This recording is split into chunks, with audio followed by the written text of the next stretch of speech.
Nakipagpulong si Pangulong Noynoy Aquino kay Iglesia ni Cristo Executive Minister ka Eduardo Manalo kaninang umaga at may live report si Benji Liwanag ng Super Radyo DZBB.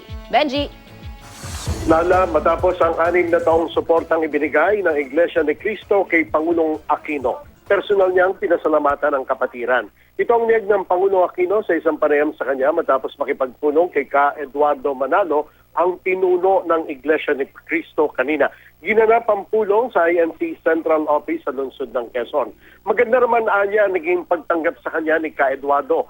Sinabi pa ng Pangulo na wala naman siyang reklamo at puro pasasalamat lang ang kanyang nasabi. Ibinahagi pa raw ng Pangulo kay ka Eduardo ang kanyang bisyon sa pagbaba nito sa posisyon. Hinihintay na lamang ng Pangulo magiging resulta ng eleksyon sa susunod na linggo. Ayon kay Pangulong Aquino, nasa taong bayan ang desisyon kung ipagpapatuloy ba at lalo pang palalakasin ang daang matuwid. Dagdag pa ng Pangulo, nakita naman ng taong bayan ng resulta ng mabuting pamamahala sa loob ng kanyang panunungkulan. Nagpahayag din ang pag-asa ang Pangulo sa magandang nangyari sa bansa ay maipagpapatuloy ng susunod na administrasyon.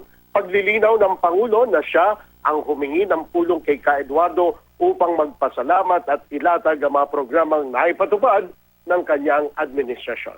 Lala? Benji, hindi natin maiiwasang mabigyan ng kulay yung pakikipagpulong ng Pangulo, lalo't siya pang humingi ng pulong na ito sa INC. Hindi talaga siya nagbigay ng impormasyon, baka naman malapit na ang eleksyon, baka kailangan niyang humingi ng tulong sa basbas kung sino ba ang dadalhin ng INC.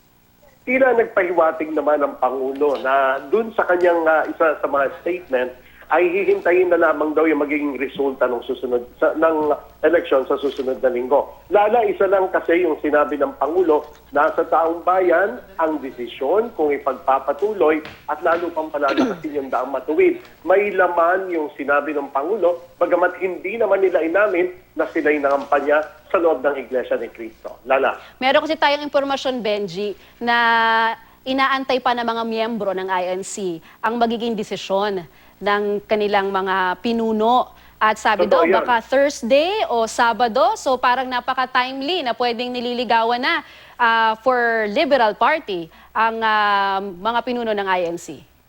Bago nagpunta ang Pangulong Noynoy Aquino doon, Lala, sunod-sunod na yung mga presidential balls na tumungo sa Iglesia ni Cristo upang kausapin si ka Eduardo. Kaya ito'y hindi malayo mangyari, pero ang punto lamang ng Pangulo ay mas maganda ng magpasalamat mismo sa suportang inihahatid naman ng INC sa kanya.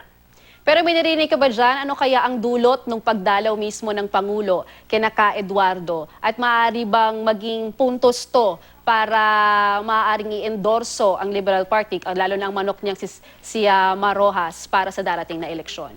Alam mo, Lala, pahiwatig na ito eh. Dahil ang Pangulo ay alam na ngayon na nag-iikot, hindi lamang sa isang lugar, kundi sa iba't ibang sulok ng Pilipinas.